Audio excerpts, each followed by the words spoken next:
Hello, नमस्कार और आदाब मेरे सारे दोस्तों को। आपके दोस्त और गाइड इरफान की तरफ से एक बार फिर आपके साथ हूँ आपके अपने चैनल एस्ट्रो एश्योरेंस पर। हम सब मटीरियलिस्टिक लाइफ के पीछे भागते हैं, लेकिन हम कभी कभी भूल जाते हैं कि हमारी जिंदगी का मकसद क्या है। हमारी जिंदगी का मकसद है अच्छी कर्म इकट्ठा करना और बुरी कर्म को निकाल बाहरना, जो हम अपनी जिंदगी भर अपने साथ लेके चल रहे हैं। अपनी रूह को स्पिरिचुअली ऊंचा करना, ताकि आखिर में हम उस सुप्रीम एनर्जी से मिल सके और हमें मोक्ष मिल सके। लेकिन इस डेली ग्राइंड में हम भूल जाते हैं कि हमारी जिंदगी का मकसद क्या है, और हम भूल जाते हैं अपने कर्मिक डेट के बारे में। लेकिन ये अच्छा होगा अगर हम रोजाना अपने कर्म को बेहतर कर सकें और अपनी रूह को मौका दें थोड़ा सा अपने आप को ऊपर उठाने का। शायद हर दिन अपने कर्म को ऊपर उठाने का राज आपको ज़ोडिएक ने दिया है। हम जानते हैं कि सूरज रफली हर 30 दिन में अपना साइन बदलता है और सूरज हमारी रूह को रिप्रेजेंट करता है।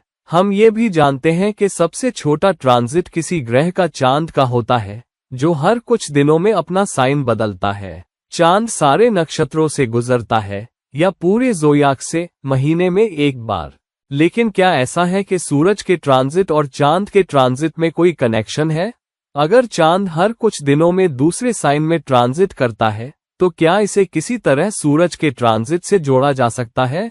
क्योंकि हम जानते हैं कि हमारा जन्म नक्षत्र वो साइन है जिसमें हम पैदा हुए हैं। मसलन अगर आप मेष साइन में पैदा हुए हैं और पहले 15 डिग्री में 13 डिग्री और 20 मिनट तक, तो हम अश्विनी नक्षत्र में पैदा हुए हैं, जिसके स्वामी केतु है।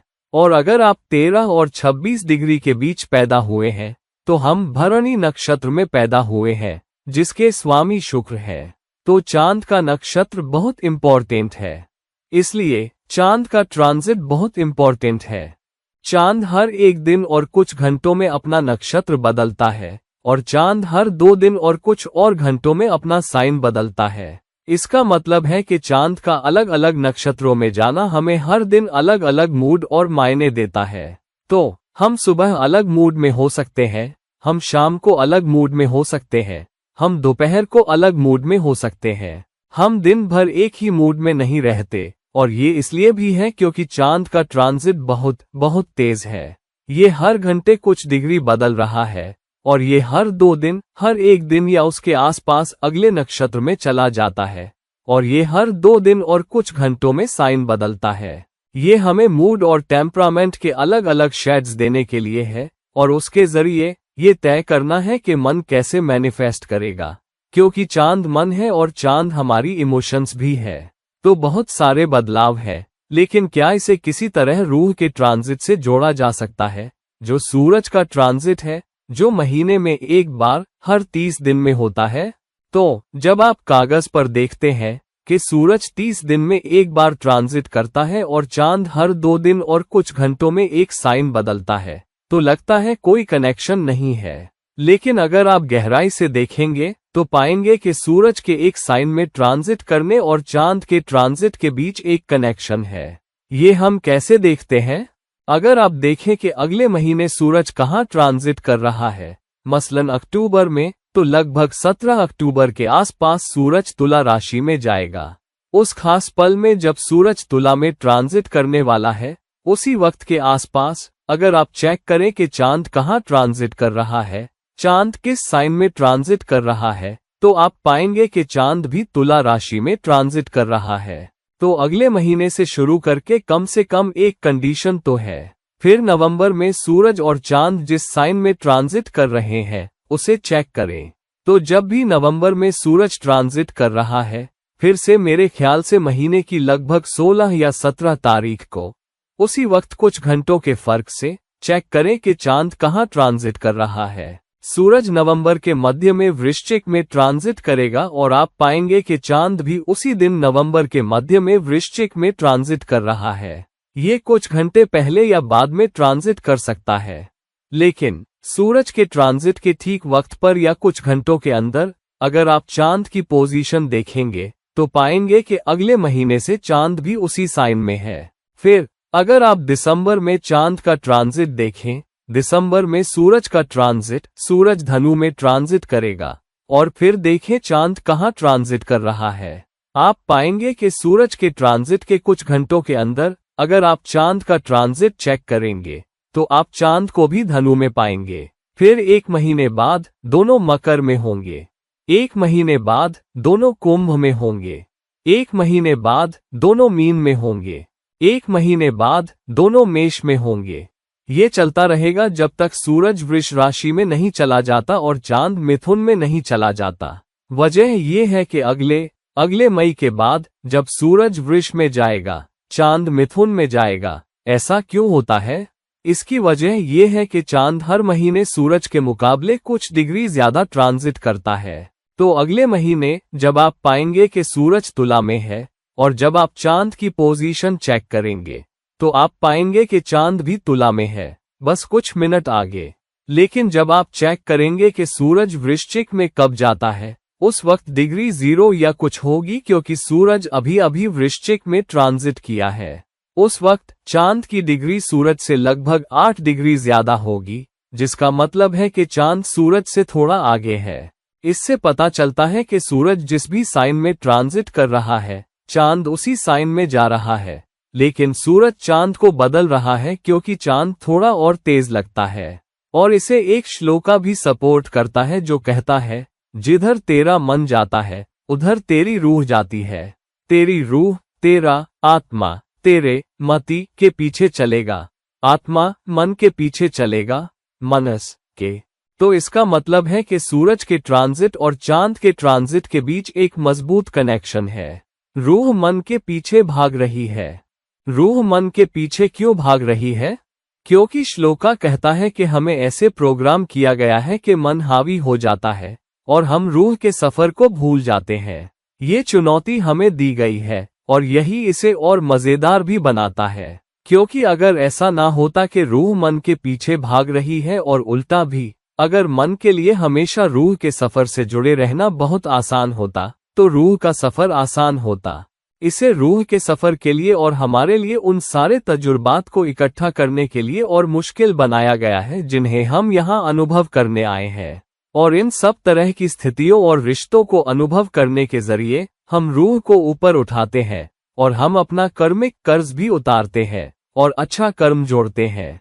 तो ये चुनौती हमें दी गई है कि मन मटीरियलिज्म की तरफ भटकेगा। मन उस तरफ भटकेगा जहां मुझे मटीरियल चीजों से ज्यादा खुशी मिलती है और रूह का सफर पीछे छूट जाएगा। इसीलिए हम बार बार वापस आते रहते हैं जन्म जन्मांतर, क्योंकि हमने कर्मिक कर्ज नहीं उतारा, हमने अच्छा कर्म नहीं जोड़ा, हमने अपनी रूह को स्पिरिचुअली ऊपर नहीं उठाया। लेकिन मौका हमें दिया गया है, बस हमें कॉन्शियसली। अब ये कहना जितना आसान है, करना उतना ही मुश्किल, क्योंकि हमें मटीरियल लाइफ भी जीनी है। हमें मटीरियल लाइफ क्यों जीनी है? क्योंकि गृहस्थ आश्रम सबसे इम्पोर्टेंट आश्रमों में से एक है और मोक्ष की तरफ बढ़ने के लिए ये बहुत जरूरी है। अगर आप सारे आश्रमों से नहीं गुजरते, ब्रह्मचर्य से, फिर गृहस्थ आश्रम, फिर वानप्रस्थ, इन सब आश्रमों से गुजरे बिना हम मोक्ष को प्राप्त नहीं कर पाएंगे। और इसलिए आखिर में संन्यास पाने के लिए वानप्रस्थ के बाद और फिर संन्यास और फिर आप जानते हैं मोक्ष की तरफ बढ़ने की कोशिश करना सबसे इम्पोर्टेंट आश्रम गृहस्थ आश्रम है, क्योंकि ये हमें कई तरह के तजुर्बात देता है जिन्हें हमें जीने की जरूरत है। पति पत्नी से जुड़ के, बच्चों से जुड़ के, भाई बहनों से जुड़ के, बॉस से जुड़ के, माता पिता से जुड़ के, पड़ोसियों से जुड़ के, हमारी अपनी जरूरतों से, समाज और दोस्तों से वगैरह वगैरह से जुड़ के। तो इन सब रिश्तों की वजह से अलग अलग तजुर्बात हमारे सामने चुनौती या जरूरत बनकर आते रहते हैं और हम कर्म करते रहते हैं। और इन सब तजुर्बात के जरिए हम रूह की सीख में इजाफा करते हैं और रूह को उसके आगे के सफर पर जाने में मदद करते हैं। लेकिन अगर तजुर्बात काफी अच्छे नहीं है, कर्म काफी मजबूत नहीं है और आपने इन रिश्तों और स्थितियों और जिंदगी का कर्मिक कर्ज नहीं उतारा, तो हमारी रूह ऊपर नहीं उठती। लेकिन मैं आपको बता रहा हूं कि आपके पास एक रूह है और रूह हर महीने ट्रांजिट करती है और हमें एक मौका दिया जाता है। ये कैसे? हमें जो मौका दिया जाता है वो ये है कि हर महीने जब सूरज ट्रांजिट करता है तो वो रूह को एक नया जन्म दे रहा होता है और वो कह रहा होता है, अपनी जिंदगी के अलग अलग हिस्सों पर फोकस करो, इस आधार पर कि सूरज किधर जा रहा है, सूरज कहाँ ट्रांजिट कर रहा है। और जब तुम ऐसा करोगे तो तुम पुण्य कर्म जोड़ोगे या तुम कर्म की अच्छाई जोड़ोगे और तुम कर्मिक कर्ज उतारोगे। ये बहुत मजबूती से टाइत्स से जुड़ा है। हम जानते हैं कि जब हम कुछ पूजा करते हैं तो हमें एक खास मुहूर्त बताया जाता है और हमें एक खास तारीख और वक्त दिया जाता है। तो जब कोई खास तारीख और वक्त आता है तब हम स्पेशल पूजा करते हैं, हम उसके आसपास त्योहार मनाते हैं।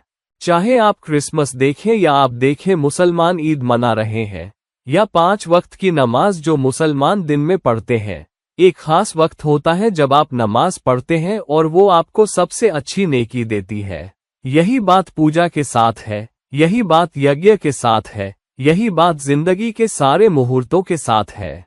हम एक खास तारीख और वक्त देखते हैं और हम उस देवता को प्रार्थना करते हैं और हमें उससे ज्यादा पुण्य मिलता है। इसीलिए ज्यादा पुण्य तब मिलता है जब आप मंदिर या चर्च या मस्जिद जाकर अपनी प्रार्थना करते हैं, बजाय इसके कि आप घर पर हों। घर पर प्रार्थना करने से भी आपको नेकी मिलेगी, लेकिन नेकी ज्यादा होगी जब हम भगवान के पास जाकर मंदिर में प्रार्थना करते हैं, मिसाल के तौर पर। तो इसका एक गहरा मतलब भी है। जब रूह ट्रांजिट कर रही है, मतलब सूरज किसी खास साइन में ट्रांजिट कर रहा है, जो भी साइन आपकी कुंडली के किस हाउस से जुड़ा है, ये उस हाउस के बारे में कुछ योगदान करने या कुछ करने का मौका होता है। और इसीलिए आपको ऊंचा पुण्य या बेहतर कर्म या कई गुना कर्म तब मिलता है जब आप उस दिशा में कुछ करते हैं जिधर रूह ट्रांजिट कर रही है, जिधर रूह अपना सफर तय कर रही है। मान लीजिए अगर सूरज तुला राशि में है, जो अगले अक्टूबर में होने वाला है, आने वाले अक्टूबर में, तो तुला कौन सा हाउस है? अगर तुला पहला हाउस है तो आपको पहले हाउस से जुड़ा कुछ करना होगा। पहला हाउस क्या है? पहला हाउस है रेपुटेशन, सोसाइटी में खड़े होने की जगह। तो इसका मतलब है कि आप अपना घमंड, अपना अहंकार छोड़ो और आप और विनम्र बनो। लेकिन इससे दूसरों की कैसे मदद होती है? इससे दूसरों को आपसे निपटने में और आपके साथ काम करने में मदद मिलती है। इससे उनका काम आसान हो जाता है। दूसरा, समाज में किसी और की रेपुटेशन को ऊपर उठाने में भी मदद करो। ये कैसे करेंगे? जब भी हम किसी से बात करते हैं, कभी कभी किसी और का जिक्र भी आ सकता है। मिसाल के तौर पर, अगर आप अपने बॉस से बात कर रहे हैं तो किसी कलीग का जिक्र किसी प्रोजेक्ट के बारे में या किसी एक्शन के बारे में या आपकी टीम के बारे में आ सकता है। फिर आप उस कलीग के बारे में सही फीडबैक दे सकते हैं, लेकिन हमेशा उस शख्स के बारे में एक अच्छी बात और जोड़ें और उस शख्स का दर्जा बढ़ाएं। ये सच्चे दिल से करें। कोशिश ना करें कि कुछ ढूंढें, आप जानते हैं, बस कर्म पूरा करने के लिए, तो इससे अच्छा फल नहीं मिलेगा। उस शख्स के बारे में सच्चे दिल से कुछ अच्छा ढूंढें और जब आप उस शख्स के बारे में फीडबैक दे रहे हैं या काम के सिलसिले में उसका जिक्र कर रहे हैं, तो उस शख्स की पर्सनैलिटी के बारे में कुछ कहें और उस शख्स की पर्सनैलिटी को शायद थोड़ा और ऊपर उठाने की कोशिश करें। और सच्चे दिल से बॉस के सामने अगर आप अपनी पत्नी, पति से ऑफिस के किसी कलीग के बारे में बात कर रहे हैं, तो वही कहें जो आप महसूस करते हैं। आप जानते हैं, आपकी लड़ाई हुई या जो भी, लेकिन आप उस शख्स में कोई सच्ची अच्छी बात भी कहें जो आपको लगती है। अगर सूरज आपके पहले हाउस से ट्रांजिट कर रहा है तो ऐसा करें। अगर सूरज आपके दूसरे हाउस से ट्रांजिट कर रहा है, जो उसके अगले महीने होगा, तो सिद्धांतों और वैल्यूज से जुड़ा कुछ करें। तो आमतौर पर हमेशा अपने सिद्धांतों और वैल्यूज पर कायम रहें, लेकिन उस महीने अपने सिद्धांतों और वैल्यूज पर डटे रहना आपको बेहतर पुण्य देगा, क्योंकि आपकी रूह उस हिस्से की तरफ बढ़ रही है। या उस महीने के दौरान लोगों को खाना खिलाने से रूह को और पुण्य मिलेगा, क्योंकि रूह का सफर आपके दूसरे हाउस की तरफ जा रहा है और रूह ही कर्म उतार रही है और कर्म जोड़ भी रही है। अगर ये तीसरा हाउस है तो पड़ोसी के लिए या पड़ोस में कुछ करें। कोई सामाजिक सेवा करें या अपने पड़ोसियों को खाने पर बुलाएं या उनके साथ अपना खाना बांटें। मिसाल के तौर पर, अपने छोटे भाई बहनों के साथ कुछ करें। छोटे भाई बहनों के परिवार के लिए या छोटे भाई बहन के बच्चों के लिए कुछ करें। भाई बहन के लिए कुछ ऐसा करें जिससे उसे अच्छा लगे, या बस छोटे भाई बहन को कुछ दे, या उससे माफी मांगे अगर आपने उसके साथ गलत किया है, या अपने भाई बहन को माफ कर दे अगर आपको लगता है कि आप अपने दिल में, अपने मन में छोटे भाई बहन के बारे में कोई बोझ लिए हुए हैं। अगर ये चौथे हाउस के बारे में है तो किसी की मदद करें कि उसके सिर पर अच्छी छत हो, या मरम्मत करवाएं। आप जानते हैं, घर का कोई हिस्सा, खासकर ऐसे लोग होते हैं जो हमारे साथ या हमारे अधीन काम करते हैं, हमेशा कोई न कोई ऐसा होगा जो अच्छे मकान में नहीं रहता। उसे मरम्मत के लिए कुछ पैसे दें या घर के बारे में कुछ करें, शायद घर में रंग रोगन करवाएं। एक शख्स, मुझे पता है, जब मैंने उससे कहा कि आप जानते हैं चौथा हाउस इम्पोर्टेंट है, उसकी आदत है हर साल दिवाली के वक्त, जो लगभग अक्टूबर के अंत और नवंबर के मध्य में आता है, तो ये ज्यादातर नवंबर के आसपास आता है। आप जानते हैं, उस वक्त, साल के उस महीने, तो हर साल दिवाली के दौरान वो अपनी नौकरानी को एक घरेलू उपकरण देता था। तो एक साल वो मिक्सर ग्राइंडर देता था, एक साल वो पंखा, सीलिंग फैन देता था, एक साल वो प्रेशर कुकर देता था खाना पकाने के लिए, एक साल वो वॉशिंग मशीन देता था, ऐसा ही कुछ। तो वो कुछ $1000 खर्च कर देता था, जो बहुत ज्यादा नहीं होगा जब आप इसे डॉलर में देखेंगे। जब आप रुपए को डॉलर में बदलेंगे तो ये बहुत ज्यादा नहीं होगा, लेकिन वो ऐसा करता था, और ऐसा करने से जब भी वो मिक्सर ग्राइंडर इस्तेमाल होता था या वॉशिंग मशीन इस्तेमाल होती थी, उसका अच्छा कर्म बढ़ रहा था क्योंकि वो चीज इस्तेमाल हो रही है। बहुत सारे लोग बेंच और बगीचे दान करते हैं। कुछ लोग बगीचे में या पार्क में पानी के नल लगवा देते हैं, तो जब भी लोग पानी पीना चाहते हैं और आप उस नल से पानी पीते हैं, कोई भी उस नल से या ठंडे पानी के नल से पानी पीता है या पार्क में बेंच पर बैठता है, उस शख्स को जिसने वो लगवाया है अच्छा पुण्य मिलता है, उसे अच्छा कर्म मिलता है। तो ये एक सतत चलने वाली चीज है। तो कुछ ऐसा ढूंढें जो आप उस दिशा में कर सकें जिधर सूरज जा रहा है, वो किस हाउस में ट्रांजिट कर रहा है। दूसरी बात यह भी है कि कुछ वहां करें जहां चांद ट्रांजिट कर रहा है, क्योंकि चांद सूरज से थोड़ा आगे होगा। या कुछ योगदान उस तरीके से करें या उस दिशा में करें जिधर शनि है, क्योंकि शनि भी एक कर्मिक कर्ज है। तो कई तरह की चीजें ढूंढें जो आप कर सकते हैं, या अपने सबसे कमजोर ग्रह की दिशा में कुछ करें। जो भी सबसे कमजोर ग्रह है उसकी दिशा में कुछ करें। अगर बुध सबसे कमजोर ग्रह है तो किसी बच्चे की पढ़ाई में मदद करें, क्योंकि बुध पढ़ाई से भी जुड़ा है। अगर ये गुरु है तो ऊंची फीस में योगदान करें, या किसी की ऊंची पढ़ाई, हायर लर्निंग के लिए स्कॉलरशिप या स्कॉलरशिप का हिस्सा दें। अगर ये शुक्र है तो योगदान करें या किसी बच्ची की फीस भरें, मिसाल के तौर पर। अगर ये मंगल है तो किसी ऐसे शख्स को औजार दें जो अपनी जीविका के लिए औजारों का इस्तेमाल करता हो, एक प्लम्बर, मिसाल के तौर पर, एक बढ़ई, एक इलेक्ट्रीशियन, उन्हें औजार देकर ताकि वो उनका इस्तेमाल कर सकें।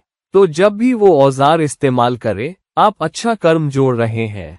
तो ये एक लगातार चलने वाला कर्म है जिसे आप जोड़ रहे हैं। इस्लामी शब्दों में सवाब मतलब पुण्य, नेकी, और जारिया मतलब लगातार, वो लगातार मिलने वाली नेकी जो आपको मिलती है।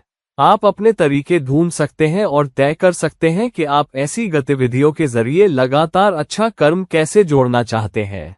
लेकिन जरूर कुछ ऐसा ढूंढें जो आप सूरज के ट्रांजिट के आधार पर करते हैं, क्योंकि सूरज का ट्रांजिट बहुत जरूरी है। हर महीने ये एक अलग साइन में जा रहा है जो बता रहा है कि रूह का सफर किधर है। खासकर इस बात पर निर्भर करता है कि आपका सूरज हर महीने किस हाउस में है।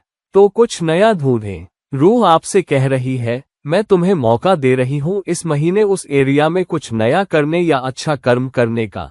अगर आप इस महीने उस एरिया में करते हैं तो आपको कई गुना पुण्य मिलेगा। अगर आपका सूरज 7वें हाउस में जा रहा है, मिसाल के तौर पर, तो उस महीने अपने लिए कुछ ना करके दूसरों के लिए कुछ करें। उस महीने पूरा फोकस दूसरों पर रखें और रिश्तों पर फोकस करें। लोगों से मिलें, कोई चाचा चाची जिनसे आपकी महीनों से मुलाकात नहीं हुई या बात नहीं हुई, उन्हें बुलाएं, या बस, आप जानते हैं, उनसे अपॉइंटमेंट लें और उनके घर जा पहुंचें, खाना बना कर ले जाएं और वहां जाएं, उनका ख्याल रखें। उनके लिए गिफ्ट ले जाएं, उनके साथ बैठें। अगर परिवार में कोई बुजुर्ग है तो उस शख्स से मिलें जो बीमार है। खासकर अगर ये छठा हाउस है, आप जानते हैं, किसी गरीब की दवा का खर्च उठाना। तो कई तरीके हैं जिनसे आप हर हाउस के लिए मदद कर सकते हैं जहां सूरज ट्रांजिट कर रहा है, और ये आपको कई गुना कर्म देगा। आमतौर पर आप लगातार कर्म जोड़ सकते हैं दान देकर, किसी पार्क में बेंच स्पॉन्सर करके, जो आपकी पूरी जिंदगी लगातार चलता है। जब तक वो बेंच है, आपको उससे अच्छा कर्म मिलता रहेगा। पार्क में पानी का नल या वाटर कूलर लगवाना जहां कोई जॉगिंग कर रहा हो और उसे प्यास लगी हो और वो पानी पीना चाहता हो, ये एक और लगातार चलने वाली चीज है। लेकिन जहां सूरज ट्रांजिट कर रहा है, वहां आपको कर्म को कई गुना बढ़ाने का मौका मिलता है और उसके जरिए बहुत बहुत ऊंचा कर्म पाने का और अपना कर्मिक कर्ज उतारने का। तो इस मौके को जाने देना सीखें। तो अपनी कुंडली देखें, चेक करें कि इस महीने सूरज कहाँ ट्रांजिट कर रहा है। इस महीने सूरज कन्या में है, तो देखें कि कन्या कौन सा हाउस है, और अगले महीने सूरज के तुला में ट्रांजिट करने से पहले आपके पास काफी वक्त है।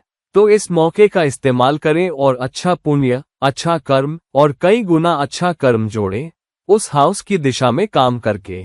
तो दोस्तों, इस वीडियो को लाइक करें, इस वीडियो को शेयर करें, और अगर आप मुझसे पर्सनल कंसल्टेशन लेना चाहते हैं तो कृपया नीचे दिए गए लिंक पर मुझसे संपर्क करें। और किसी और वक्त किसी और वीडियो के साथ ये रहे आपके दोस्त, एस्ट्रोलॉजर और गाइड इरफान, आपसे इजाजत लेता हूँ। और अगर आप चाहते हैं कि मैं एस्ट्रोलॉजी के किसी खास विषय पर चर्चा करूं, तो कृपया नीचे कमेंट सेक्शन में रिक्वेस्ट डालें। मैं कोशिश करूंगा और देखूंगा कि क्या मैं उसके आसपास वीडियो बना सकता हूं। अगर मुझे लगा कि ये एक अच्छा टॉपिक है और मैं कर सकता हूं, और इससे पहले इस पर चर्चा नहीं हुई है, तो आपकी टिप्पणियों का इंतजार रहेगा। आपके इस वीडियो को शेयर करने का इंतजार रहेगा। नमस्कार।